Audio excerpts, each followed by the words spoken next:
Welcome to Headphones and Microphones. I'm your host, Neil Allison. On the show today, we've got bass player Buddy Pearson, or as Willie Waldman calls him, the undisputed heavyweight champ of South Bend, Indiana. Buddy, what is going on? How are you? Hi, Neil. What's up? Thanks for being here. Thank you. Sorry about Saturday, man. Hey, no, it's all good. Yeah, we had a couple of failed attempts, but we ended up making it work. So here we are. Yeah. Well, actually, it wasn't this past Saturday. It was the Saturday before. So, and I felt terrible about it because I was like, yeah, let's get it going, And I was like around 2 or 3 or some shit like that. And then it turns out that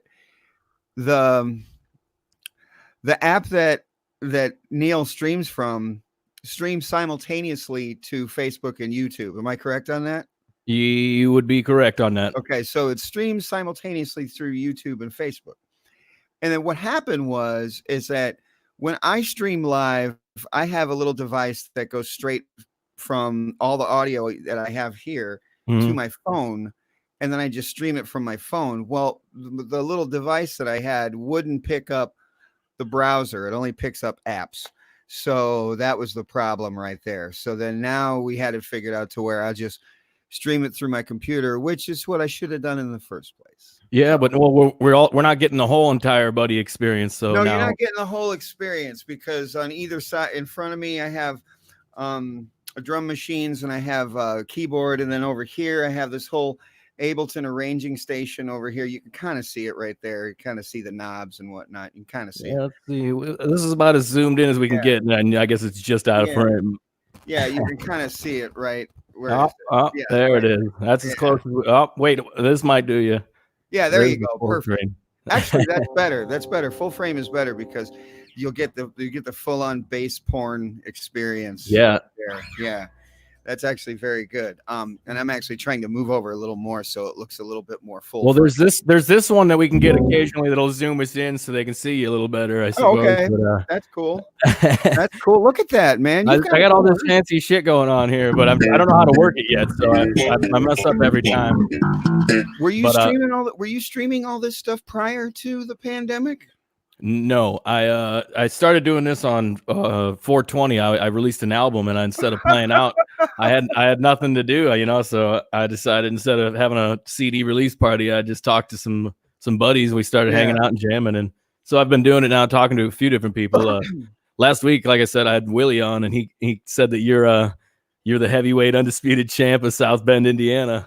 I'll tell you, Willie likes to say good things, and I'll tell you that I played a couple of gigs with Willie, not recently, but I'd say we did one right before this whole thing hit. We did one in like January or December, I believe. Yeah, it was December. And then we did another December 2019, and then we did one like in the summer, and both were at the same location. And not only did I have a great time, but I laughed my ass off at the same time too. I mean, yeah, he's got some pretty crazy stories when you talk to him. Yeah, and he's definitely in his own orbit. So I mean, I laugh the entire time. So you just got to let him do his thing, and he lets you do your thing too. So it was kind of absolutely. Good. Yeah, then Nate's here, and he's here for the bass porn, which is good. He's checking in live on YouTube. Yeah. Oh yeah, he is on YouTube. That's the other thing is we're live on Facebook and YouTube, so it's gonna be saved too if you guys miss it. Yeah. So you can tune back in. I love this. I love this. You've got it going on, man. This is such a great little setup here. Yeah, I just need to get like who's the guy that Joe Rogan has working all the shit behind the thing? I need one of those guys. Oh yeah, he has his little tech guy. Yeah, I need a tech guy so I can just talk to people instead of worrying about all these buttons and shit. But we are live, so if anybody else has any questions or wants to say anything, yeah, please do shoot it on in there. Please, but do. I figured within the boundaries of taste. Yeah, I mean, obviously that's a pretty tasteful comment right there. So. Yeah, I like that one. But questions and queries within the boundary of taste. You know what I mean? Sure. Well, we got our coffees, so let's yeah, I am start from the beginning. I needed coffee bad. No, so So you decided to do it on 420. Your Yeah. thing. Yeah, man, and we just kind of had everybody kind of play some round. I kind of stopped playing music on my end. We like kind of went in some rounds like we were in Nashville or something at the beginning, and then I just kind of let people just do their own thing the last few episodes. Which I kind of like that a little better, just to let them do their shit, and then I see. yeah. But it's cool, man. I had a couple people I've been playing with for over a decade on, and I learned a bunch of shit about them that I had no idea. Basically, because I don't sit down and talk to them like this, you know, one-on-one format for an hour like this. But right. So I kind of wanted to dive in and let everybody know about you a little bit, and then also I figured this was a good way to help some of the guys that are used to be gigging all the time, so we can you know, play some tunes on here, and then we can shoot you know, PayPals and whatnot. And I know you said you had a Venmo right there. I have a Venmo, and I have a Venmo, and then I have the finest of money sending vehicles, Cash App. So yeah, that's fancy, getting fancy. But you can, if you're feeling generous, you can send it out, or if you please want, do. You can hire Buddy for some session work too, right? Yeah, you can hire me from session work. I just did a boatload of session work for a couple of friends. I did about 9 songs, and the 9th one I was having problems with just because I couldn't find anything to really go with it. And then there was just so many things with the director of the project that you know, that you can't really get with a text message, you know. Mm-hmm. So finally, after the 3rd or 4th try, you know, and I sent the bass part to him, and it was like the following text I got after that was, yeah, but. And I was like, no, I'm not doing this. You know what I mean? So yeah. I instantly called him, and he lives way on the West Coast. So I was just like, what do you need? Sing it to me. Mm-hmm. You know, sing it to me and I'll do it. And he gave me the vibe vocally, and I put it down in like 10 minutes time. And I just sent him the raw bass track, not EQ'd or anything like that. I sent him the raw bass track. The response was perfect, you know. Awesome. So, and then I did a track for some guy in Goshen, which is about half hour east of here in South Bend, and I did one for him, half hour southeast actually. Now you talk about BFE, it's way out there.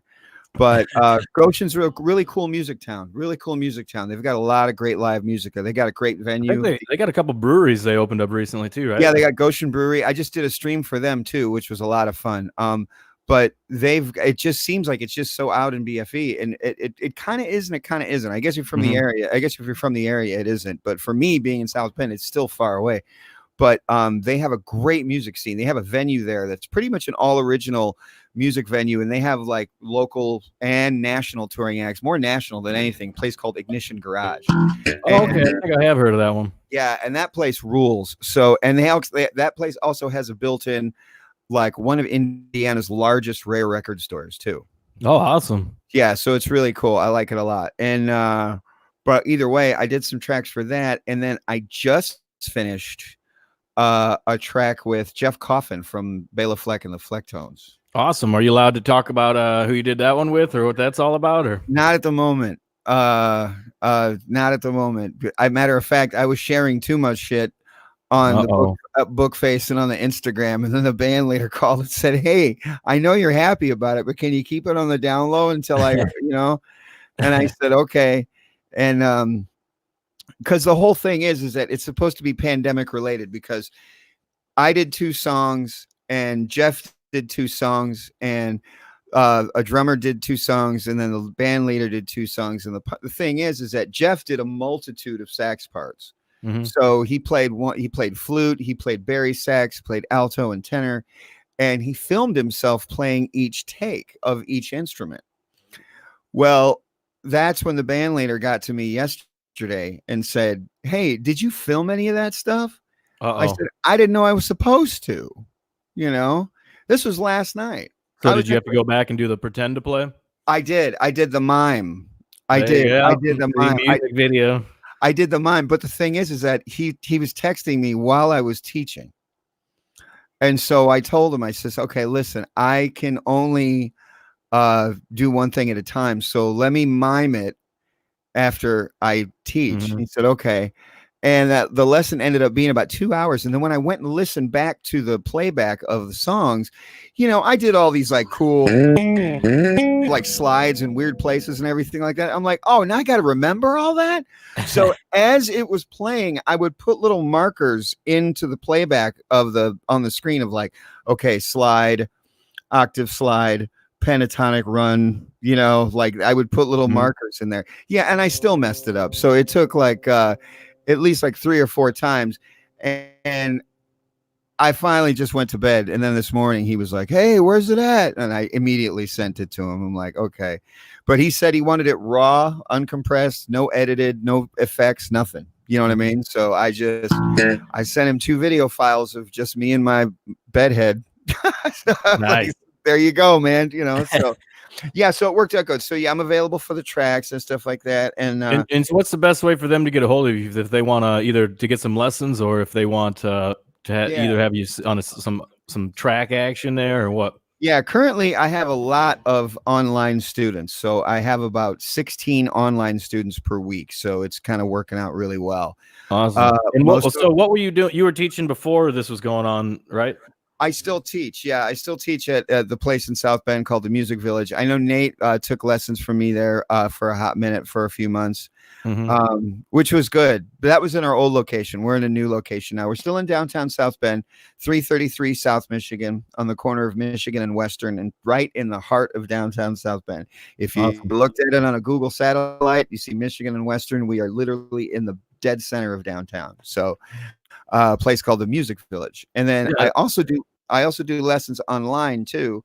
Right now we're shut down because of this. We actually just got the opening. So we're going to open up in like 3 phases. We're going to start real slow, and then by hopefully by the fall we'll be, or maybe even October, November, I guess that's the fall, but we'll be fully open. So, but right now we're just doing small. We haven't even set a date yet, but we had the email from the board of directors today. But either way, so until that, I'm doing lessons online, and I do lessons online. If you're an Apple user, I do them through FaceTime, and you can use it on your computer or you can use it on your phone or your iPad. And if you're not an Apple user, I do them through Zoom, and I also do them through Facebook Messenger.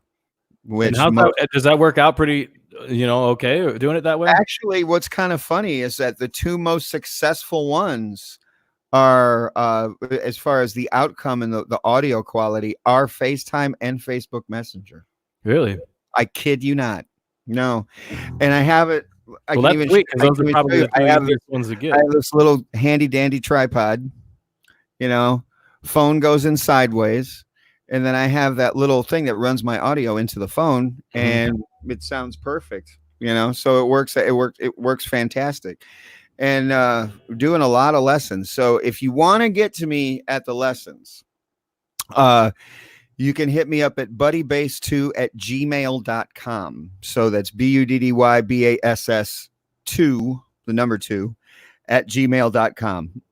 All lowercase, all squished together. So cool. I guess I should have figured that one out beforehand, but I do have this Facebook one. Can they get a hold of you there too then? Yeah, please do. Go ahead. Yeah, it's right down at the bottom. Facebook.com/Buddy Pearson Music. Is that what's streaming right now on the for everybody? It's on Facebook on the headphones and microphones page right now. Yeah, but that little yellow thing right there, is that just going back? People can see that? They can see that right now. So you can put your finger down there and I can point at it. You can go, and there's my Venmo right there. See, right there. So how do I do it? Yeah. You got to get it takes a little, the weathermen, I give them props after I've done this now. There you go. So yeah, they got that. And then there's the Facebook there. There's my Facebook. And there's my Facebook again. So yeah. So listen live on YouTube now. So yeah, we have that. So that you can get a hold of me on those 2 ways. Well, sweet. Let's jump into why people would want to be hiring you too. You got a lot of years playing and a lot of years of teaching. When did you start playing bass? 9. 9? And was it Yeah. bass right out the gate, or were you playing something else? No, actually, I started on drums when I was 5. And I started on drums when I was 5. My older sister, God bless her. I mean, she's still kicking. She's not passed away. But Okay. I'm saying, God bless her. She's just awesome. So, but my older sister, who now lives in Colorado, she's lived there for the past 40 years, but she's a lot older than me. So she's about 10 years older than me, maybe more, but I think more. 12 years older than me, as a matter of fact. So when I was 12, I mean, when I was not 12, when I was 5, she bought me a drum set. And awesome. yeah, I think she bought it from a garage sale or something. I can't remember, but I played the living daylights out of that thing. I wanted to be Mickey Dolenz from the Monkees, and all that stuff. So I did that. And then I played that for about 2 years, just beating them relentlessly. And maybe took some lessons out of a book and like some videos and stuff like that. And one day I came home and they were just all gone. The videos and all the books and everything? The drums were gone. And the drums. In its place was an upright bass. Really? That's a unique little trade-off. Well, it's because they had that test in school for general music. Mm-hmm. And, then they sent that thing saying your son or daughter has an aptitude for musical ability. You can choose from these instruments, and they give you all the band instruments, and they give you all the orchestra instruments and everything like that. And finally, the last one was the string instruments, and they said bass, and they're like, well, your dad plays bass. So I got the upright bass. And I hated it because it was just massive. It was the physical monstrosity of that thing when you're 9. Yeah, pretty intimidating. 8.5, 9 years old. So I got that. And then I started playing it with a bow and everything like that. And initially I was doing it just because it was something to do. But more importantly, it just took the parents off my back. So I could play baseball day and night if I wanted to, as long as I practiced for a half hour each night, Awesome. And he showed me a little bit. And luckily I became like first chair really quick because I had an inside track because my dad showed me a bunch of stuff. Well, it sounds like they already laid down kind of some discipline at the beginning anyway with, making sure you get at least that half hour in, Yeah. And then I'll tighten this up. But then shortly after that, I'd say about 11, my dad passed away and from a heart issue. And I figured, well, I'll just keep playing bass like on the down low just to honor the name and all that type of stuff. Awesome. Because that's what you do. But I was going to do it on the down low. I was 11. I was going to be Larry Boa from the Chicago Cubs still. You know what I mean? I was going to be awesome. And because I was really big into baseball as well. But around a year later, I found an electric bass at a garage sale in my neighborhood. And I had been playing upright bass forever. And when I played the electric bass, when I got it home, the first thing I did was play a 1 octave G major scale on the G string. And I laughed so hard. I'm like, that's all you got to do? That's so easy because I'm used to playing this down, and I'm like, this is great, So I did that. And so that's when I was 12. And then 2 years later, I saw Mark King on Saturday Night Live from this band Level 42, and I saw him slap the dickens out of a bass. And I thought, and I remember my mom was walking by the TV, and she saw this little skinny, almost Aryan-looking white guy just slapping the dickens out of a bass. And she goes, if that skinny white guy can play like that, so can you. And she just walked away. She just kept walking, doing what Really? There you go. Yeah, and that was the door that opened. So I thought to myself, oh, okay. Now, some 30 odd years later, I sound nothing like him, but at least the inspiration was there. Hey, so. Yes, that's they started the fire. So then did you start jamming with anybody's, like any pals in the same grades or anything like that when you were starting out or not? Because some people had some hilarious bands they started or avoided the bands. I had a killer band. I didn't really play any bands. I wanted to play in bands, and my friends and I would get together, and we would have. Wait, I got it. Yeah.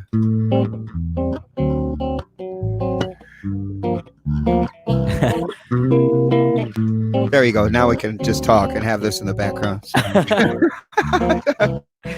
So yeah. So no, actually, I had a killer band.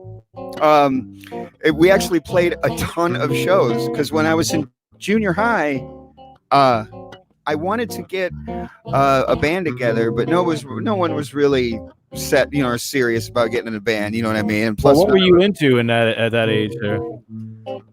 Mostly pop stuff, Duran, all that type of stuff. Okay. Yeah. No hard rock, none of that. None of the '80s metal or anything like that. That stuff was repellent to me. I couldn't stand it.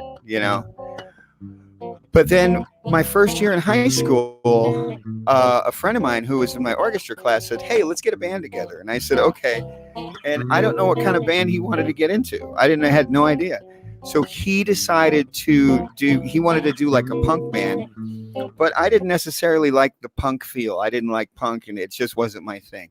Mm-hmm. And so he's like, "But listen to this band." So he turned me on to the Dead Milkmen. I don't think I'm familiar with them. He turned me on to the Dead Milkmen. They were kind of like a punk band, but they were kind of like very funny too.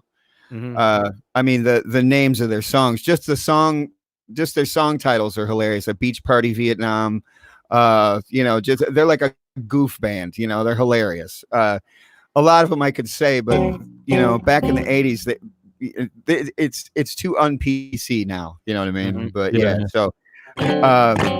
But so we were like, yeah, we could kind of do that. So we had this band, and we got another guy from Portage, actually Miller Beach.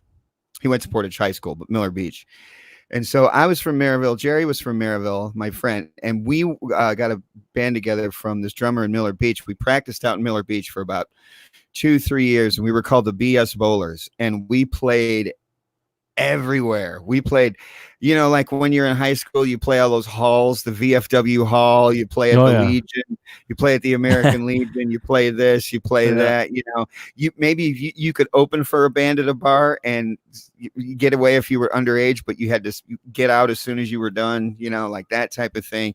That we chomped at the bit every single chance we could get to play, mm-hmm. And sadly, I was like almost a senior in high school, and they were a lot older than me. So they graduated. So once they left high school, that euphoria was over for them. They wanted to get a job. One guy wanted to move to North Carolina. So it just kind of fizzled out. So I was kind of left to my own devices after that. And that's when I was like, okay, finally I can stop playing this punk crap. And because secretly behind the scenes, I was playing all this jazz funk stuff. I was playing Weather Report. I was playing lots and lots of this band called Brand X. I was playing a lot of these types of like fusion-y type of things, listening to a lot of Stevie Wonder, Earth, Wind and Fire. That was all the stuff that I listened to and learned, at that age. Yeah. So, and that became a thing. So that was definitely I would have to say it would be Weather Report, Stevie Wonder, Earth, Wind and Fire, and I would say easily Level 42, and those top four when I was probably like 16, 17. Awesome. And so that's kind of where once that happened, it was kind of like all over from there, as far as but nobody my age was listening to that crap, everybody was listening to, even my musician friends, they were listening to, the current, what's happening now, because I think at that age, that's what you're supposed to do. Check out this new band, and that's kind of cool. And you should do that, Mm-hmm. So I kind of went with that for a long time, but behind the scenes, I was always listening to that stuff. And oddly enough, I really didn't get into and sadly, I really didn't get into guys like Led Zeppelin and stuff like that till I was probably 23, 24. Mm-hmm. Yeah. Well, you only got so much time to listen to so much shit too. So it's like sometimes it takes you a little time to get around to whoever, and sometimes you might not appreciate a certain artist until after they're already gone or whatever it is. Right. And sadly, and sadly, there was just a ton of music at that time that everybody was listening to, and I just kind of like didn't listen to it. And so now, with the luxury of hindsight and the luxury of YouTube and all that crap, it's all on there now. And I listened to it. And the first thing I say was, I was around when this stuff happened. What was I doing? What was I smoking? What was I, but I wasn't. I was just too busy doing my own thing. And I was in a couple of other bands, kind of working bands. I was in this band called the Renegade Clowns, and we were kind of a funk rock band. And then I kind of moved on from there. Then I did the cover band thing for a long time, but that was to pay the bills. I did that for about 15 years with a couple of different bands. And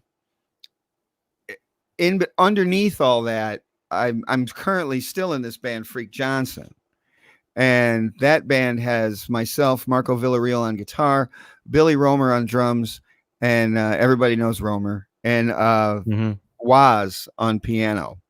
And occasionally we have Mike Carson on saxophone too, but the core members are those four: myself, Marco, Billy, and Waz. And we've been together. We've been together for 25 years. We've been together longer than most marriages. Yeah, for sure. And I caught that PBS thing you guys did. I don't even 15 years ago. I still randomly will pull that up and listen to those couple jams you guys had on there. We did that 2011. We did that in 2011. We did it in 2011. We had a thing where there was a series called Live at the Alley. It was a PBS thing, Live at the Alley, and because the name of the studio was called the Alley. Because it was an alley. It was. It was in an alley, literally. But they did a ton of segments from that. I think they did 26 episodes. So either it was 13 episodes for one season in the second season, or they did all 26 in one season. I can't remember. But maybe it went half a year, and then the next year it went another half a year, or maybe it went the full year. I don't know. But they did 26 episodes. I do know that. And we were I think number 14. And so it was kind of like Sessions at West 54th, if you remember that. They would do 2 acts. And the 2 acts were totally different from one another. So they had one act in the studio that was like a very folk-based group. And then they had us, which was this weird egghead jazz fusion type of thing, and kind of jammy, but you don't know where to put it. That type of thing. So that was probably one of the best times, to do that, because Waz, have you ever met Waz before? Yeah, a few times. It's been a while. Last few times I saw you guys play, I don't even think he was playing with you. Yeah, Waz took a hot minute break there for a while. He had a lot of gigs. So, and he actually had a steady Friday and Saturday night that lasted a long time. So all the gigs we had were steady Friday, and these things paid well. So he didn't want to lose them by getting a sub. So we were like, no biggie, we'll just get Mike to play saxophone. Did you see us at Leroy's? The last time you were there, I think. How long ago was that now? I've lost my mind now that we've been off for so long. I don't even know what days what. And the last time we were there was 2019, and we used Mike. I know Waz couldn't be there for that. Yeah, so I was there for that one then. Yeah. Okay. Yeah. With that, for all of you on the intertubes that aren't from the area, there is a bar, a tavern, if you will, called Leroy's Hot Stuff. And it is, it's locally one of the most popular bars around here for live music, and drinking, and tacos. Yeah. And tacos. Sorry. Fighting used to be there, but not anymore. But if you really want some good tacos, some, decent beer at decent price, but you want top tier live music, go there. And it's a great room, and it's good to listen to. By the way, when we open back up. So yeah, not right now. Who knows when that could be. But well, I'm just letting you know. I'm letting you know that I'm already confirming gigs. So I have June 14th and I have June 17th. Hey, there you go. So if that goes, and I do have the occasional private party before then. Awesome. Well, Rich wants more Freak Johnson gigs. So do we. Definitely. Well, we had we were gonna do. I was pressing Marco about this, and I was gonna press him recently about this, or I was gonna press Waz about it. Yes, Leroy's is the best for live original music from a local band. He is absolutely right. Rich is dead on right. So the thing is that there's a festival out here, not too far from here. I should say it's about 15 miles from this house, and it's the Elkhart Jazz Festival, and it lasts 3 freaking days, and it's in the middle of downtown Elkhart. I mean, and they've had Wynton Marsalis there, Branford Marsalis. They've had Harry Connick Jr. They've had Gregory Porter. They've had, I mean, they have top tier, you know. But not only that, but they have mid-level tier, and then they have the local tier, and then they have that, and it goes 3 days. And any place in downtown Elkhart that can hold a stage, whether it's a shop, whether it's a hair salon, or whether it's a theater, or whether it's somebody's playing. You know what I mean? Yeah. People are playing out in the street. It's not, but they have 4 main stages. And we did it for the last 2 years, and we did it 1 year. I couldn't do it because I got sick. I had the mini corona, but anyways, I got sick. But last year we did it as a 5-piece. So we had Mike on sax, we had Waz on keyboards and everything. Oh, like awesome. That. Yeah. And it went over gangbusters. We rehearsed about 5 or 6 times for it, and it went over gangbusters. It really did. It was really good. We got paid well. So this year they asked us again. And they didn't even ask us. The organizer of the festival says, "Hey, I got you guys on the South Stage." I got a text message. "Hey, I got you guys on the South Stage. Can you guys play on Saturday?" I'm like, "Oh, okay. Yeah, might as well." And I says, "Well, I'll put it on the back burner." I said, "But pencil us in." I said, "Okay." So they penciled it in, and then a week later, everything got shut down. You know, all those bars and everything like that. And so I just sent him a text back, and I said, "I will be here if you need us or not. I know things are crazy, so handle what you got to do." So they end up having to cancel the entire festival. So yeah, and not because that's unfortunate, man. And not because of us. Because when you have or any local entertainer, it's because of the national entertainers, because when they get shut down, they don't have the revenue to get out here. And then plus, if this opens back up, they've got to commit to other things, and everything's just I'm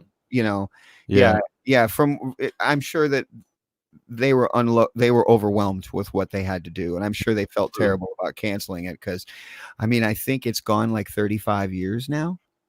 Yeah, I mean, there's a lot of shit that's closed down that has never closed down or has gone even longer than that. But I guess, yeah, I mean, I'm just blown away. And I mean, I know Nate, he's probably, just very overwhelmed with cancellations, especially with the summer. Now, I'm glad that there's in South Bend, in downtown South Bend, there's a lot of killer places to play. And I'm glad that those are going to be opening back up, because I have those still kind of on schedule. Well, not kind of, very on schedule. You have to now. But like, well, do you think they're going to try to push anybody back, or if they do that, then what happens? No, I think what they're going to do is they're just going to pick up right from where the schedule says. So it's like, if I booked in January, if I booked some dates in July and August and June, they're just going to pick up from where they left off. At least for me, they are. Yeah. Or the bands that I'm in, or I'm playing, or I'm just playing bass for. But the other thing is that there's a lot of festivals in the area that I'm still committed to, but I haven't heard anything back. So like, there's a couple of breweries in Michigan City that I know that are having their big fest like June 27th or 26th or something. Oh, a brew fest or something like that? It's at Burnham.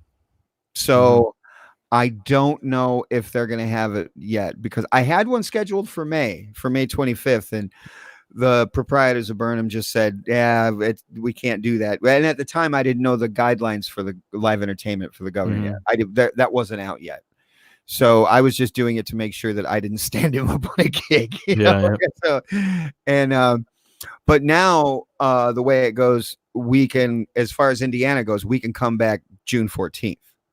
Yeah, I know, which sucks, because I kind of just gave up hope. It's like most of the spots I'm playing, I'm like, I got some going, But I assume that, you know, a lot of these places that they're kind of the last thing they're thinking about is hiring some musicians, or at least, you know, not one of the first things on the priority list, I would assume. No. And the thing is that why would you do it anyway? You know, and why would you do it anyway? Because the first thing you're going to have to do is build up your own revenue as a business. Because you've been so without nothing. I mean, without anything. The only thing you've been stacked with, maybe if you're lucky, is a ton of supplies, but nobody to send it to, nobody to sell it to. Yeah. You know, and so you got to build up that revenue so you can start paying bands and you can start paying people and all that type of stuff and paying employees, which are way more important than just having live entertainment. Yeah. You know, so unfortunately, we were the first to go. And as far as Indiana goes, we're going to be the last to come back. Yeah. You know, it's funny when I look at the timeline of businesses and people that work that can return safely to 100% capacity. You know, between restaurant workers, healthcare workers, people that work in auto shops, I mean, just general stuff. The last two people to come back at 100% capacity are office workers and live entertainment. Office workers, because they're in such closed quarters and they see each other day after day after day after day after day, you know, in that cubicle, you know, type of environment. And live entertainment. Those are the two last ones to come back before the 4th of July, when when Indiana technically is supposed to be back at 100% capacity, you know, and I'll believe it. Hey.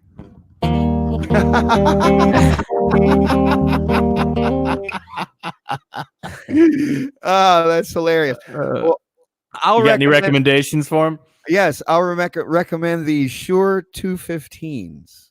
Yes. There you go. They are digital earbuds. Eli K. I'm not too sure who that guy is, but they are in-ear monitors, and we can put those in. That's hilarious.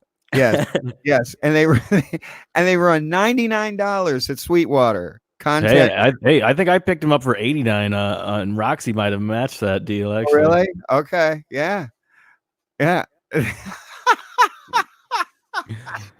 Well, see here. Hey, there you go. Okay, well, then you can also get the CAD Audio Pro headphones, the MH310. And the thing about these is that they come with an extremely long cord. And I found out that a long cord is pretty essential pretty beneficial for even what we're doing right now, really. Anything in life. So anything in life, having a long cord really benefits. So yeah, there's that. Yeah, these ones I'm wearing too. I guess these got a pretty long cord. Shit. Oh, I needed that. That was good. Oh shit. Yeah, actually, it looks like we've got a caller in right now. All right, good. Let's hear it, man. Let's see. Look who it is. Oh, hi. Hey, hi, Nate. Fellas. Nate with the reverb on. Dang, how's it going? Is it too much reverb? Oh, too much reverb. Oh, I don't have any reverb on mine. Yeah, neither do I. I don't think you needed to talk, fancy. Nate. I guess I'm fancy. It's fine. Making fun of me for the reverb. It goes away. There you go. How's it going? You have the reverb on there because you run your mixer through it and all that stuff. So yeah. I got a fancy mixer going into the computer. Yeah, I could have done that, but I didn't feel like doing it today. So it worked just fine the way it was when the pedal board was set up and the mic, and I'm like, all right, good for Neil. You know? Perfect. Yeah, I have a couple questions for Buddy. Yeah, go ahead. Well, let's just go ahead and get them going then. One, this is the technical thing. What are you using, if you don't mind saying, to go into your phone? Because I've been doing the I've been doing the virtual lesson thing too for some of my students. I'll be more than happy to tell you. Matter of fact, it's right here in my handy little drawer of things. So what I have is, if you have an audio interface, like just a regular, most people have like a Focusrite or like an M Audio, like a 2-channel interface. Yeah. You know, what you can do is, mine has several outputs. It has 4. So the 2 go to my studio monitors, which are just these red JBL type of thing. And then it has 2 other sets of outs. I go through those into a Y cable, into like it goes out and it forms into a Y. Then it plugs into this thing. This is an iRig Pro. Oh, okay, right on. Okay, and then I can adjust the volume level through the gain through here, so it doesn't clip, and it gives you a little light, green, red, and you back it off, and it stays green. You're good. And then it runs into a lightning port right there, if you can see it. Yeah. And when you turn on the camera on your phone, or when you do any sort of Bookface Live, or when you do any sort of app-based camera thing, it picks it up just like that, and you're good to go. It works with FaceTime. It works with Facebook Messenger, honestly, with the video, which was surprising, because it's app-based. That's why. But it worked out fantastic. And lately, what I've been doing is I haven't even used the audio out, like wearing headphones, because the phone that I'm using, I can hear them pretty well because of the phone speakers. Yeah. So, but as long as they can hear me, I don't have to like turn up and blast on my bass. Yeah, that's what I'm trying to. I have a Shure interface, but the problem that I have is made to go into the iPhone or to any phone, but it only works when I use my actual phone camera. Like when I use that's kind of how we ran into an issue the other day. Yeah. So like right now I'm using the same thing, but when I run it on my computer on my laptop, it works perfectly fine. Yeah, that's the whole thing. But I can't get it to work on Zoom through my phone. I have to do it on the computer.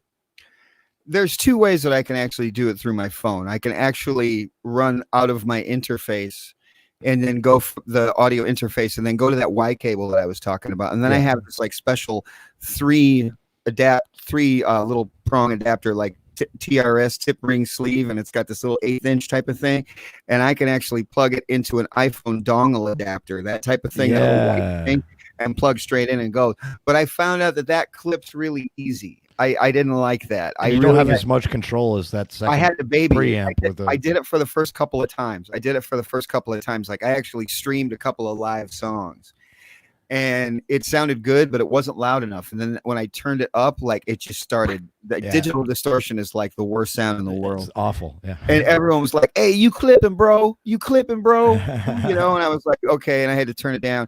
But so I just went down the YouTube rabbit hole one night with a cup of coffee and just sitting on the balcony. This right here. This is actually the bedroom, and there's a patio door right here just to the little balcony. Classy. And I just sat out there, went down the YouTube rabbit hole with my iPad and found the iRig.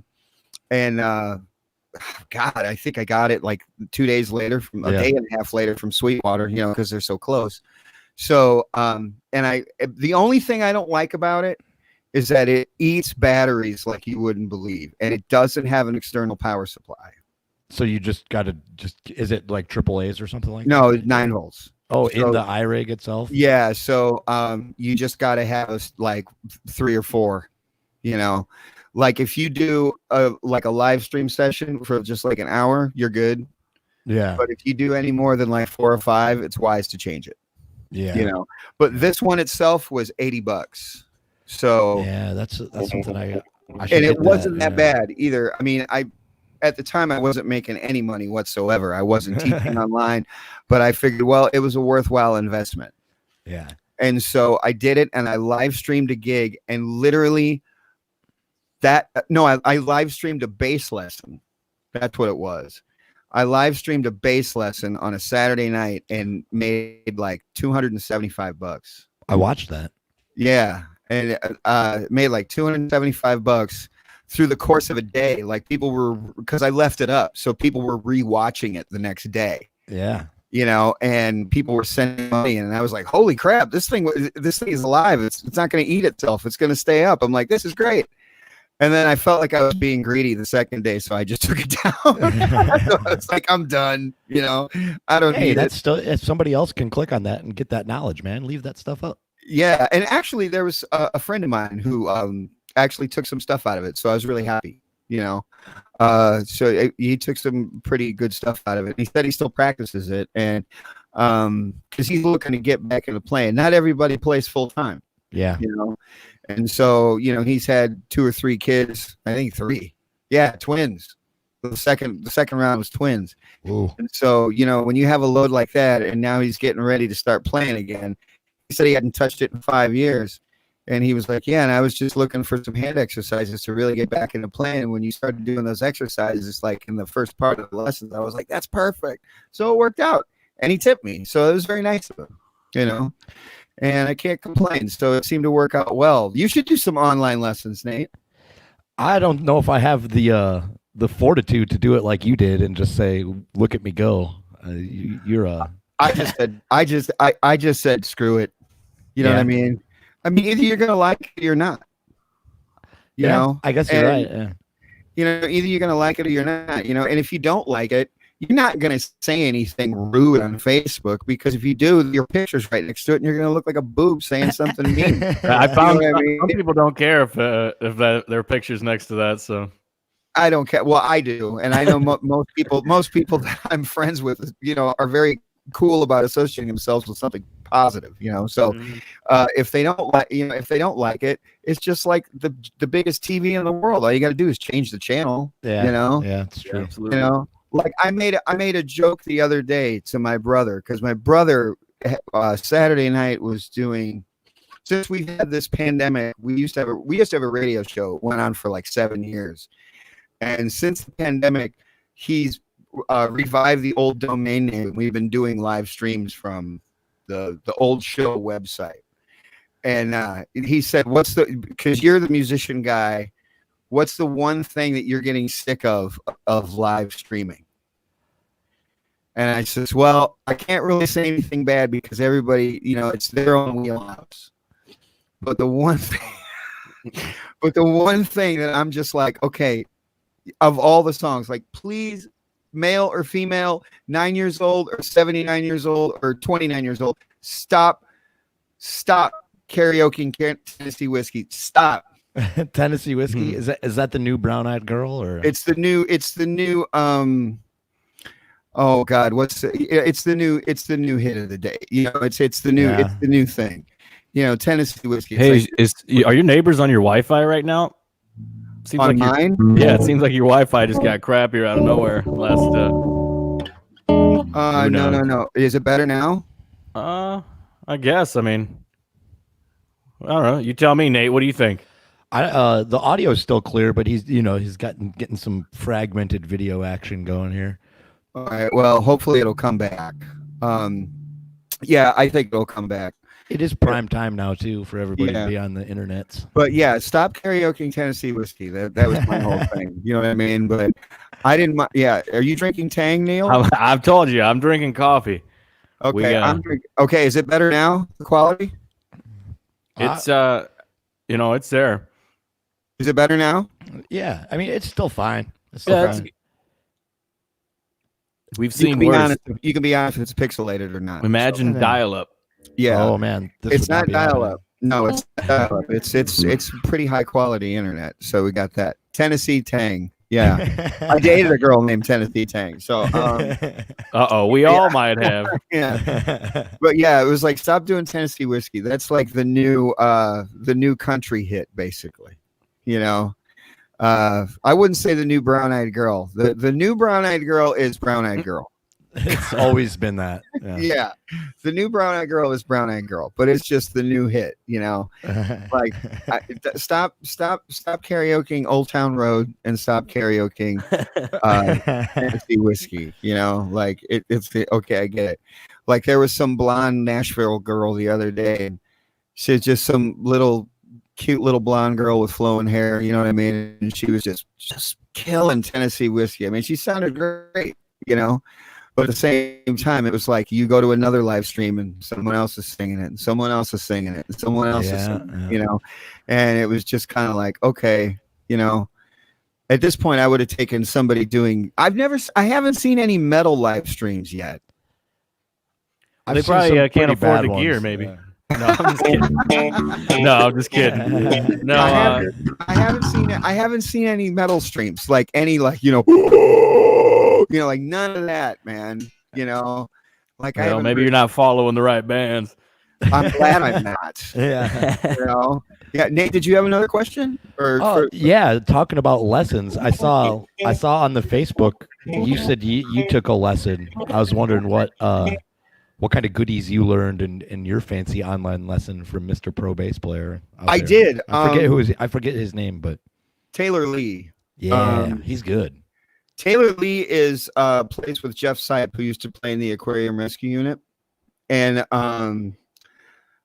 Taylor Lee is also like a protege of Teal, and he's also cohorts with a guy who used to live up here too. This guy Neil Fountain, who's a 6-string bass player. He used to live in South Bend. He was the guy that initially influenced me to play 6-string bass when I was living in Valpo. And I was probably 23, 24. And at the time he was living up here because his wife was going to Notre Dame, but he's from Georgia initially. So that whole South thing, you know what I mean? Like Jeff Sipe, Aquarium Rescue Unit, they're all from down there. And I was, just kind of interested in what he had going on because I saw a couple of YouTube clips of him and I thought, oh, well, I'd kind of like to learn that. I kind of like to learn that because I wasn't really interested in theory. I was just looking at some techniques to break my brain. Yeah. And he would say, okay, I'm doing this, I'm doing that, I'm doing that. And as soon as I would work the right hand out, I'd say, okay, I got it. And I'd write it down. Next one. And he would go, I go like this, I go like this. I said, okay, I got it. Next one. And I just write it down. Because then he saw me play and he was like, oh, yeah, okay, I get it. You know, you're just here to pick brains. I said, I don't want to learn how to play through Green Dolphin Street. I don't need that, So, but he was really, really nice. And the funny thing is that I could only do a lesson for a half hour. Not that I couldn't afford it. It was just he had to go. And I had a lesson and when the half hour is over, because Monday I teach a lot. Mm-hmm. So I had a lesson. But what made it even funnier was he's got twins. All right. So twin babies. So he was supposed to be there at noon. He was 10 minutes late. He got there at 12:10. I had to start my lessons at 12:30. So the lesson only went 20 minutes. So I was like, okay, we got a lot of ground to cover here if you got time. You know what I mean? And the one thing that I learned that I was really, really into, that what I really liked was is that most people, can you hear that, Nate? Yeah. Okay. I'm actually going to turn my end so I can play it. Okay. Most people, when they play, they're just very scalar or very arpeggio based type of thing, or scale type of thing, or whatever. But it's all that. I wanted something where it was like, can I get something a little angular? Something that sounds a little twisty. And I mentioned this one thing that he did on this particular clip that I saw. And I said, it sounds like you're playing fourths, but I could be wrong. And I kind of half-assed it. And he says, oh, yeah, that's exactly what I'm doing. So, and what it is, it's just you're playing in fourths. It's kind of like the school of McCoy Tyner. Okay. Coltrane's longtime piano player. And then, just recently passed. So but it was I can't do it slow, but like, but if you do these fourths in a diagonal position, they sound kind of cool. So like,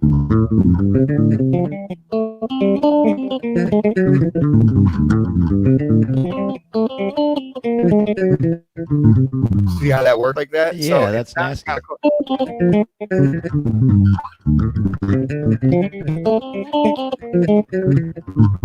So, and if you do them in any position, like that would be in D minor, so to speak. Yeah. So if you have the D minor chord going with my trusty sustain pedal here, but if you have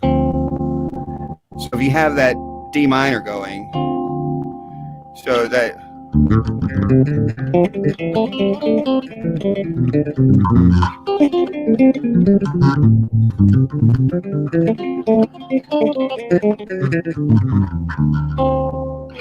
that's just the many possibilities that you have right there. So just all these things. But he was doing them because he's been doing them for like 10 years. He was doing them at these breakneck tempos. And when you get him at that breakneck tempo, and when you can get him kind of a circular thing, when you can ascend and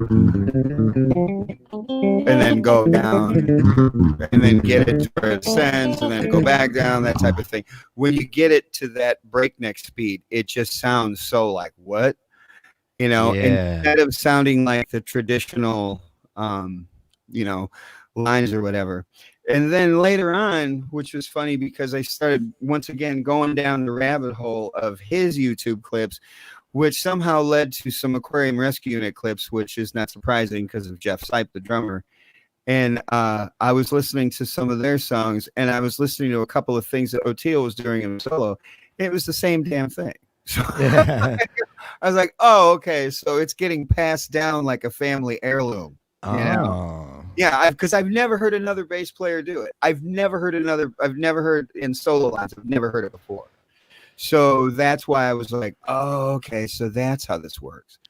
And so now it's to the point, and it was funny because I had to teach that day right after that for like 5 hours with like a half-hour break in between just to charge my phone. And I couldn't wait to rip the shirt off of that lick when I got done. You know what I mean? Like, I must have played till about 3-4 in the morning or something like that, just to really expand on it, you know, and see what I could do. And I found out that it wasn't so much the left hand, it was the right hand, because it's the string crossing, especially the descending. That's really a brain break.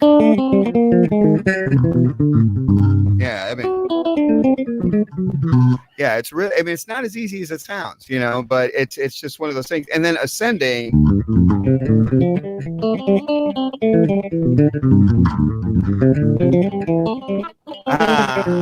So you get it.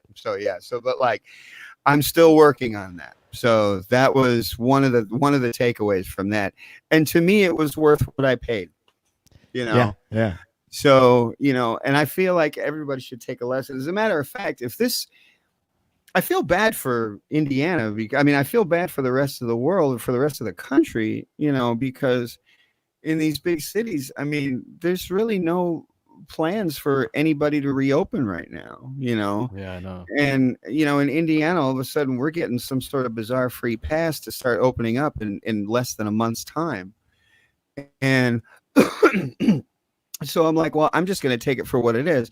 So if the lessons keep going, which, you know, I'm sure they will, and I'm really grateful for that, but I'm probably going to take another lesson from someone else, you know? And, but the problem is that the next person that I take lessons from, or take a couple lessons from, I'm going to have a problem with. I hope he speaks really good English, because he's from France. And so, who is it? Dominique Di Piazza. He's probably the world's most forward-thinking bassist I've ever seen. He actually, you'd have to check him out on Facebook. It's Dominique with QUE. Dominique D, like DI, and then Piazza, just like pizza with an I. Mm-hmm. You know, Dominique Di Piazza, and he's on the Bookface, and he makes all of his videos public. But the way he plays is that he plays with all 4 fingers, so he plays like a classical guitar. Okay. And he grew up playing like Django Reinhardt, like gypsy swing type of stuff. But so the thing is that he can play funk, and he can play jazz, and he can play all this crazy stuff. But the way that he does his right hand and the way that he phrases, because of the way he grew up playing, it's otherworldly. It sounds like a classical guitar just playing bass. It doesn't even sound like a bass at some point, you know. But there's videos of him lately of him just playing this old Fender Jazz 4-string, and he's just doing these Facebook Live things, and it's just absolutely amazing. So I reached out to him, and I had to figure out the exchange rate of euros to Thank God dollars. for Google. Yeah, I had to figure out the exchange rate from dollars to euros. But once I got that figured out, then we had to figure out the time difference. Because now if you live in like Porter County or like LaPorte County or Lake County or just Cook County in Illinois, you're 7 hours from France. But from where I'm at, it's 6 hours from France. Yeah. So but I didn't know that. I thought it was still 7 hours. And you'd be amazed. I mean, there's a big difference between, 11 at night and midnight. Somebody doesn't want to teach at midnight. Yeah. So when I told him, I says, well, can you do like 6 p.m.? And he's like, well, that's midnight by me. I said, oh, okay. So we'll have to do 5. He's 5 is good because he's got kids and all that stuff, So, but what's really bizarre about him is that he's very soft spoken, and I wouldn't say bizarre, but it's just something you never hear of every day. Is that he actually came back into playing. He left for about 20 years for playing. He had the coolest gig in the world too. He was John McLaughlin's bass player. So, and it was funny. Like I had never heard of a bass player that actually could go toe to toe with the way that McLaughlin plays. Because the McLaughlin, that's this ridiculous. Guy effortlessly. I mean, and it was hilarious to watch them two go back and forth. I never saw a bass player that could go toe to toe with McLaughlin. Never. And he left to study to become a monk. I wish that was funny, but it's true, man. Like he went to go study to understand the teachings of Jesus Christ better. And it sounds like a comic book character that does. somebody made up. But then he came back even better. Do you know what I mean? So without even playing for 25 years? Maybe he had the bass and didn't tell anybody. I'm thinking that. He had it secret. Everybody went to bed and he's like, all right, I'm going to go into the woods. No, he went to the secret, what do you call it, catacombs underneath the monastery. Yeah. Anyway, he charged me for a really decent rate. So I was like, okay, and so could we go 1 or we could go 2? He says, you can do as many as you like, so, if I'm in town and, as long as we're going to stay down and all this downtime, every little bit helps for everybody, everybody wins. You get a lesson, I get paid, and I was like, okay, that works out well. And, but I could tell just by the messages we were sending back and forth that we might have a little bit of a problem on the language forefront. Yeah. when we meet face to face, like, what? Say that again? What? Oh, okay, I get it. That whole thing. So, but I'm looking forward to it. So yeah, go ahead and look it up. Dominic D. Piazza. I feel like you might have shared a video of him. I did not too long ago. Is he a super young kid? No, he's probably he's an older gentleman. I'd say he's probably in his 50s. No hair, always wearing these like cool like James Bond looking glasses, and and just always has like really run of the mill looking bass on and can just play the dickens out of anything, man. Yeah, I mean it's scary. Like when I play it for my much better half, and she knows when people are good, but she can't really judge, but when I played it for her, she's like, oh my, she's like, I've never seen anybody play bass like that. She's like, oh my God, that guy's insane, so yeah, see, everyone should do the practicing in the woods at night. So yeah. Yeah. Thanks for that. Yeah, so yeah, Dominic Di Piazza is probably one of the most forward-thinking bass players I've ever come across. I tried to get a couple of lessons with some other people, but they weren't taking any lessons at the time. So, or now, or at that time, or whatever. You know what I mean? Yeah. A couple of people I've actually taken lessons with from before, but the one guy now has his own business running a venue. And so in New York, so he's like, man, I can't give a lesson right now. I'm just trying to keep this place afloat, So I was like, okay, I get it. So there's all that.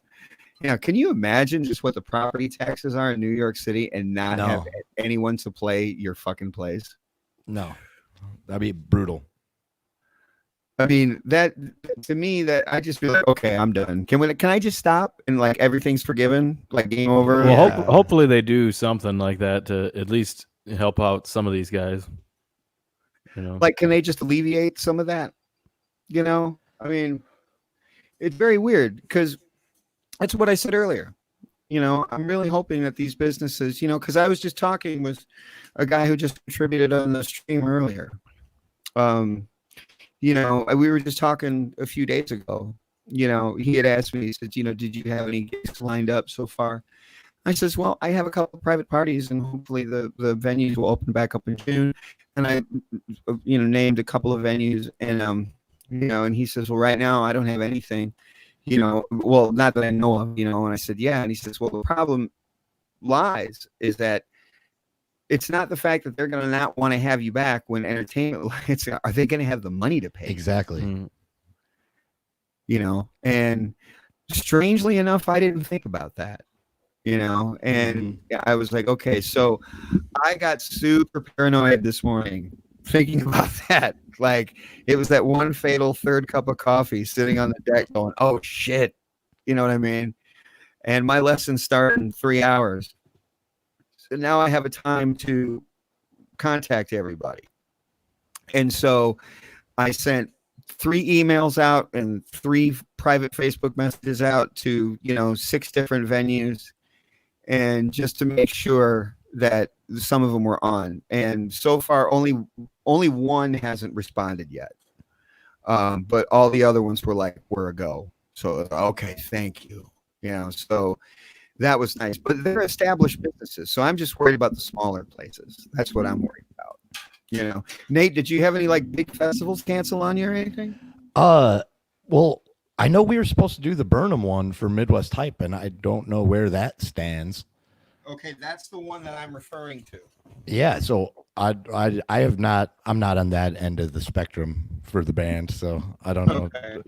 George keeps commenting. He might know. I don't know if he's talked to those guys or not, or if there's that's the one. That's precisely the one that I'm referring to. Is the Burnham Brewing Festival that's on the 26th of June? Yeah, I'm supposed to do that one with my group. Which one? With the Buddy Pearson system. Yeah. And that awesome. that one I'm supposed to have a 4-piece.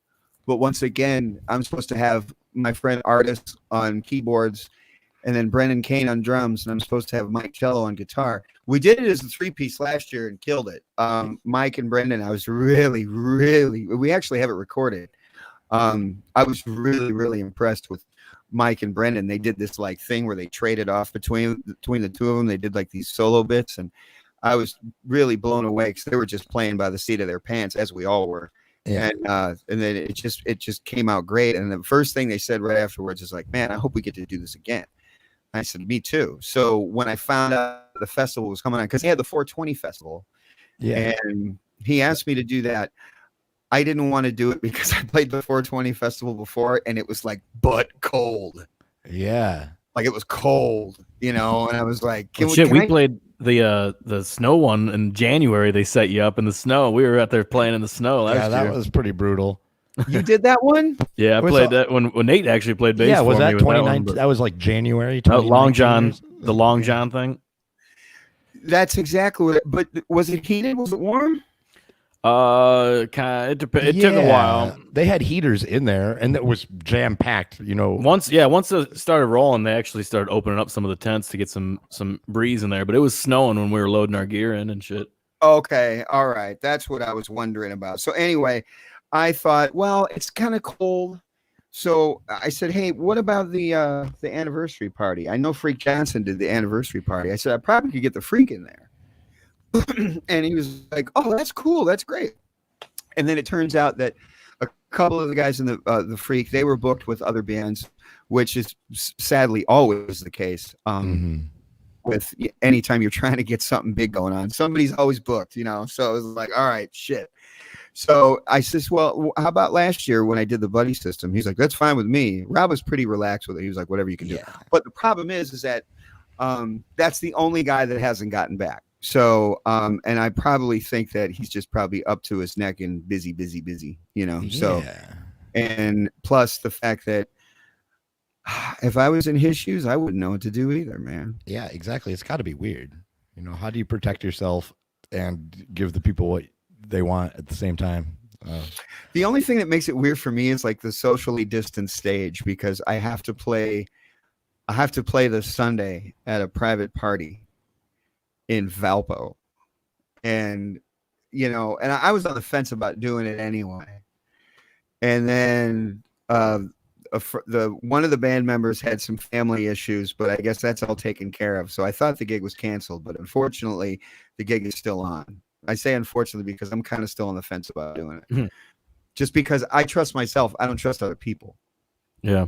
You know, I don't know who's packing. You know what I'm saying? So I don't know who's packing. Yeah, and if you're in the middle of a song, it's hard to stop them from coming up there and being like, "Hey, buddy, what's going on?" I was reassured that the stage is going to be distanced from everybody. So that's why I'm like, okay, the social distance stage, you know, so we're just going to be playing background music for these people while they mill about. So we're just background music, which is fine. Yeah. But it's more along the lines of just, you know, the first thing I said was, are they going to change it to outdoors? Because it was supposed to be indoors. I'm not doing it if it's indoors. Because it's supposed to be like 100 or so people there. I'm like, I'm not doing it if it's indoors. If it's inside someone's house, I'm not doing it. And they knew that, so they decided to move it outdoors. So it's outdoors. So as long as we're socially distanced outside, I guess it's okay, you know? And, you know, and they're paying well, and it's only from like 3 to 5 on a Sunday. So I'm like, okay, you know. So if you hear in a couple days after that Bud's got the, you know, I got the hurt, I got the Rona. Then we'll have to do another one of these, but it'll be a benefit hour. Yeah, or just, buddy, what's it like to have the coronavirus? You know, and I'm doing it from this bed right here. You still play the bass guitar. Yeah. Yeah, what's it like to have the coronavirus? You know, hey, I'm sure you'd write some killer tunes that way. I don't know, man. You know, some inspiration. I feel terrible about just like I said, the people that have to shut down because of all this and everything like that. I mean, it just breaks my heart, man. You know, it really does. Yeah, it's going to be different. Because some of these business owners have just been absolutely brilliant to us. I'm sure they've been great to you guys too as well. Absolutely. You know, and then all of a sudden it's like, okay, guys, sorry, we're gonna have to shut down. Well, it's not just you, it's everybody, you know, and then they're losing money, you know, because did Midwest Hype get any gigs canceled? We really have been working on music. But we have an album to put out, and we're trying to do that and trying to figure out how we're gonna do that. Okay. So we kind of they asked us to do the anniversary party, you know, probably in January or something like that. Okay. And so we were kind of looking to that to get that going, and we're of course trying to do like a Chicago release and stuff like that. But we haven't had a lot of stuff on the books, luckily. So it's kind of been a blessing almost. But there's a lot of bands I know, and myself included, and a couple of people that chimed in on this thread too. That I mean, when it comes to booking gigs, you know, there are some people that I consider they play shows or gigs. And then there's some people I know that I call them mercenaries, where they just, you know, if they're not gigging, they're unhappy, you know? So, yeah.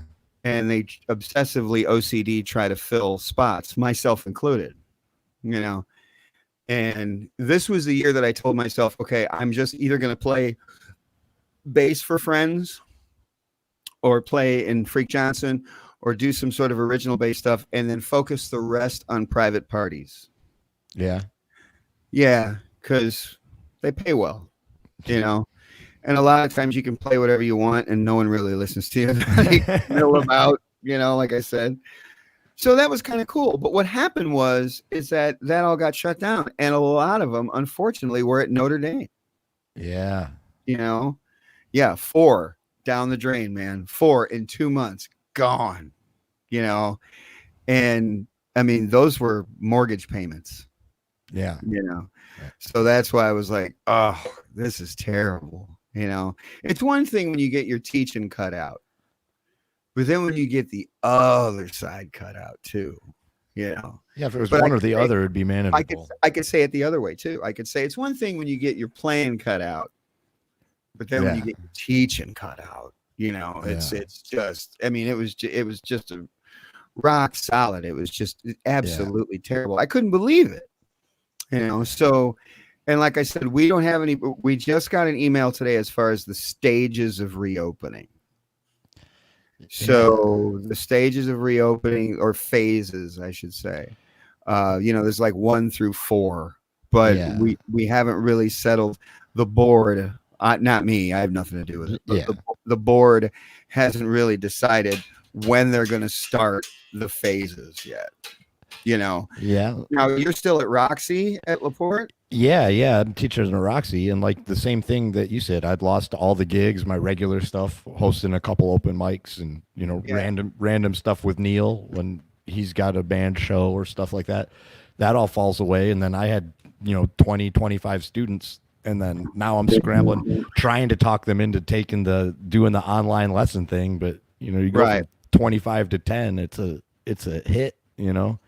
And then, of course, Roxy's is closed, and that's where I worked during the day. I was able to pick up hours at the hardware store, but I don't really want to work at the hardware store. You know what I mean? I understand. And the thing is that the only thing that's kind of benefited as far as the online world of online lessons, which, by the way, you can hook me up at my Facebook page down there. You can message me, or you could message me at buddybase2@gmail.com. Feel free. But the one thing that benefited online lessons were people that don't live in the area. Yeah. Or people that previously took lessons from me when I used to live back out in Lake County and like out in Valpo and stuff like that. Yeah.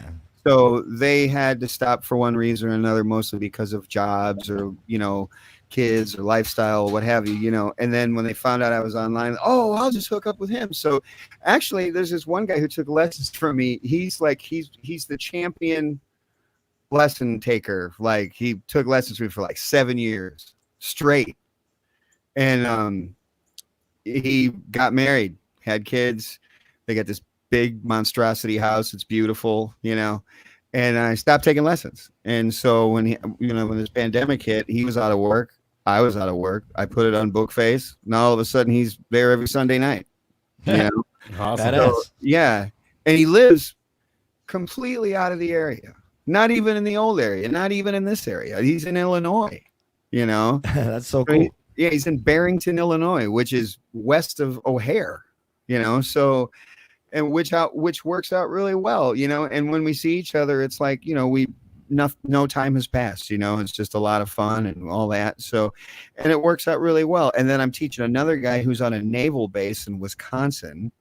Cool. And then he recommended he recommended me to his friend, and his friend is a guitar player, but he doesn't really play guitar. He just like knows a few chords. So he wants to get better at it. So I started teaching him, and he says, okay, well, can you do next week, but at Wednesday instead of Tuesday? So Wednesday, he says, I'm moving to a new base. I said, sure, no problem. Where are you going? Norway.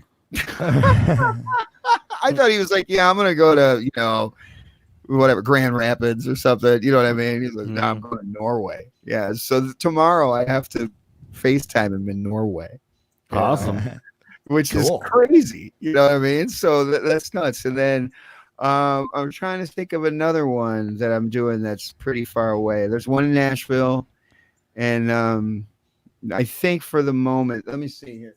Oh, there's one in Indy, and then this is my schedule here.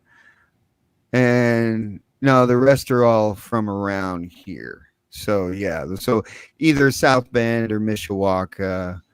All the rest are from here. Oh no, there's one in Maryville. So that's Monday through Sunday here. So So yeah, so right now there's quite a bit of students. I could always take a few more, you know. And if you want to message me, go ahead. There's plenty of rates and info. I can send you. I kind of send everybody like a little de facto page. And also, if you're interested in that as well, we can talk about some rate discounts and stuff like that. Because I'll do by half hours and hours. I also do 2 hours, but the 2-hour lessons are every other week. They're not every week. Mm-hmm. So I would do those for every other week too, and those can go for like, I do those at like a Costco bulk rate, you know, like yeah. So I do those for a little bit less than all three put. You know, if you did 4 half-hour lessons, it would be considerably less than to do 2 hours. Yeah, you know. So yeah, that's it. So right now it's pretty good, but sometimes I just get bored and I want to stream something online too. So I'll just stream a free. Hey, well, speaking of that, do you think you could maybe play us a song while you got all your stuff right here? Yeah, I do. And then I got to split after that. Yeah, so, no problem. This is already longer than I expected it to go. No, it's because of Nate's big ass mouth. That's why. Oh yeah. Blame it on me. Blame it on me. He got his hair cut on the show. Yeah, I was gonna say I didn't get my hair cut this time. Yeah, man. I'll tell you what, man. I miss hanging out with you, Nate. It's been forever. Dude. I know. I took some lessons with Buddy about 3 years ago or something like that, right around this time. 2.5 years ago. It's about 2.5 years ago. But that was awesome. And it was at the old Music Village location. And I remember you were dealing a lot with your sister too, as well. I remember you were doing something with her, the Special Olympics or something. Yeah, yeah. I always do. I'm wearing the shirt right now. I coach a lot for the Special Olympics and stuff like that. I'm doing that. I have the Girls Rock T-shirt on right now. That's badass. The girls, which is the program we do at the Music Village right now. Yeah, that's so cool. And we're actually debating about how to do it right now because of all this garbage. I have like a School of Rock little kid band kind of thing, and they I can do it, but I can't have more than 6 people in it. But I've never had more than 6 people in it anyway. So no, I feel you. No, this one is a camp, and we do it over the summer. So but yeah, Nate was with me at the old location. We were in the basement. It was like a construction period too there. Yeah, and the whole building was going through a major overhaul. But during that overhaul, we found another location still in South Bend, just right down the road. Yeah. But it's a brand new facility, and we actually have soundproof lesson rooms. Oh, that's nice. And you know what's even crazier about these lesson rooms? Okay, not only are they soundproof, but you can go into the lesson room, shut the door, and then there's this little switch on the side on the wall, and the little switch itself has like 10 buttons right adjacent to the switch. So you turn it on, you flip the switch, and any one of those buttons is a reverb for the room. Like those old rooms at Woodwind and Brasswind, the V rooms? It's the exact same rooms. That's so cool. They bought them from Woodwind and Brasswind. No shit, that's badass. Yeah, so we have, I think, 3 of them. So yeah, like they're literally like you could sit there and talk, and they have the microphones embedded in the walls, and the speakers are in the walls. So it's like you're in the middle of like some weird space age Bones sound system, you know, and you're like, this is crazy. So for like the first 3 months, myself and this other guitar player, he was in the room next to me, we specifically had it on like the longest reverb for like 3 months. So, like little kids would come in there and we'd be talking, and it would just be that's what it sounded like for a half hour straight, just white noise. You know, it was great. It was so fun, you know. And then they broke, and then they rewired them, and then they broke. So now we just leave them off. But yeah, exactly. But I love that place. So if you're interested in getting lessons there for everybody, please go to the www.themusicvillage.org, and they have lessons for voice, guitar, piano, bass, ukulele, drums, saxophone, trombone, trumpet, violin, cello. They have everything under the sun. And when we get back into rolling things, we'll definitely have group lessons, and we'll definitely have group jam sessions that we do every Monday and Tuesday, and open stages on Wednesday. And we'll be back for that. But just right now, it's kind of, who knows, you know, it's kind of up in the air. And I think everybody's that way, you know. Any signs of Roxy opening back up? Oh, yeah. Roxy's been, the store's been open for 2 weeks. And then, only me and one other teacher really are teaching right now. But I gotta I have to wear a mask and I have to get my temperature tested every day. It's funny. Are you serious? Yeah, I work in the store all day. Fine, no big deal. And then when 2:00 rolls around and it's time to teach, I have to do a thermometer on the forehead and wear a mask. Yeah. Which is serious? It's a little cumbersome, but whatever. If it makes people feel better, I think it has to. Yeah. I think I feel a little weird about it. Everybody's touching their mouth now, trying to adjust it all the time. So they're touching their mouth a lot more, it seems like, than maybe they were. But well, I don't know. All I know is that, I mean, if it helps people, if it helps make them. Yeah, and I would do that for people. If I had a random student a year ago and they said, "Hey, will you wear a mask since we're locked in this little room together?" I'd probably say yeah. Wayne's at work, he says. Yeah, that's Zorn right there. Yeah, we love Wayne. He's a great guy, man. I love it. And I miss playing the Dickens out of there too, man. I know. I love that place. Matt gave us Arthur and I a shot for Arthur from After Hours there. Eli and Arthur. Yeah. I used Arthur at drums for a couple of times there. Matt gave us a shot there. And we did a couple of like beer releases and festivals there. And we had a ball. So Matt gave me a bunch of Thursdays to play there, like one a month, And I loved playing there. And then all of a sudden this happened. Yeah. Yep. So it's just one of those things, And cool thing too is I always liked playing in Michigan City in the summertime too, because then I can go visit a friend's house. He lives on the beach, and I end up just crashing there. So the lake is beautiful. The lake is beautiful, and I'm an old beach bum anyway, so I grew up on the beach. So that's the whole thing. Miller Beach, y'all, coming at you. Yeah. All right. So I'm gonna play a tune for you. Awesome. Yeah, we'll just let you take us out on the show if you don't mind. Okay, no problem. Thanks, Nate. It's great seeing you. Rock on, buddy, man. Good luck out there. I'm going to hug the Dickens out of you when I see you. Virtual hugs. No, but I'm going to hug you when I see you, like face to face. Yeah, I can't wait. We're going to jam Steely Dan tunes. So. Absolutely. All right, see you, bud. Awesome. Take it easy, Nate. All right, thanks, everybody. I appreciate it. Facebook.com/Buddy Pearson Music. I think that's what it is. Yeah. And BuddyBase2@gmail.com. Yeah, Buddy Pearson Music. Facebook.com, Buddy Pearson Music, capitals BPM. And like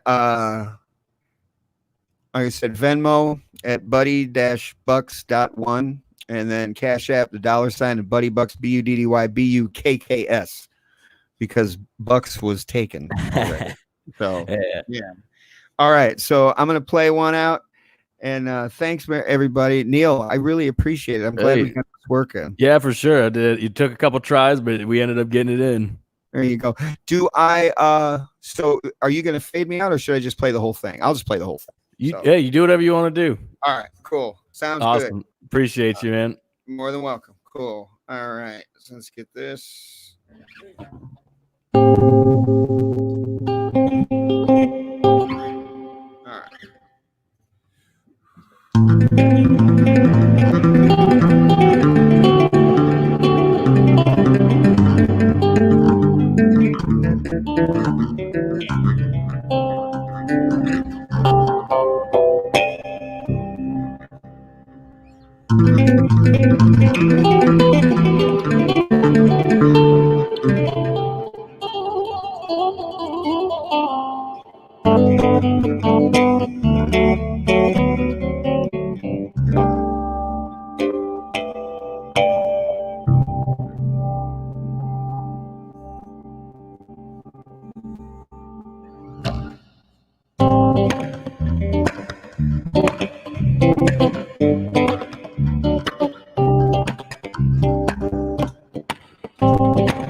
Yeah,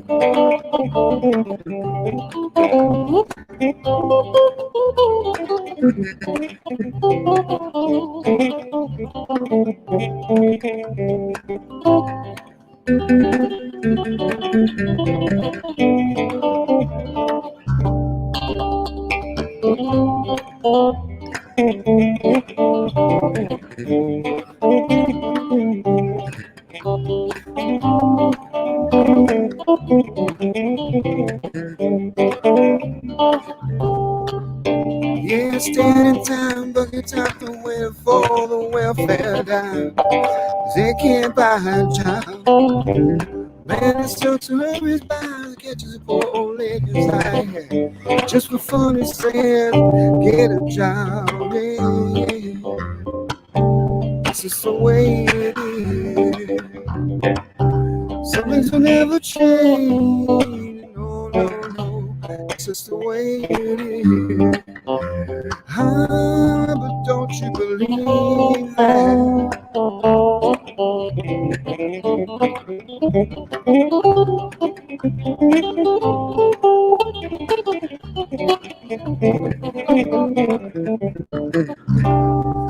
Say, hey, man, you can't go where the others go. Yeah, 'cause you don't look like they do. Hey, young man, how can you stand to think that way?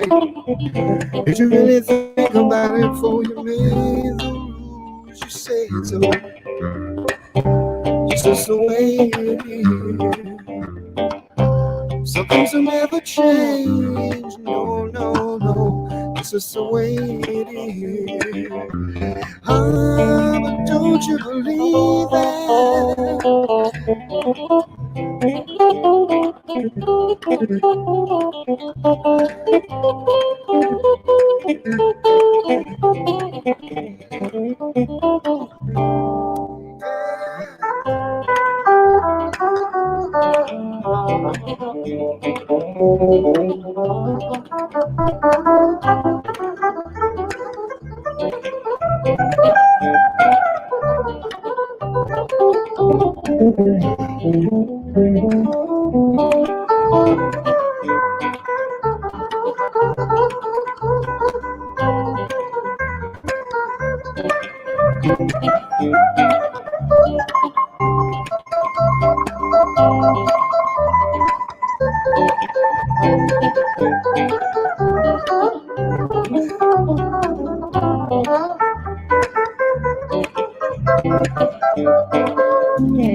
Yeah, say that's alone, 64, the ain't no thing got a little more, but it only goes so far. There's a lot of change in others' mind and all the seas in a hurry time. There's a lot on the color bar. You said so. This is the way it is. Some things will never change. No, no, no. That's just the way it is. That's just the way it is. It is. It is. It is. It is. It is.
just the way it is. Some things will never change. That's just the way it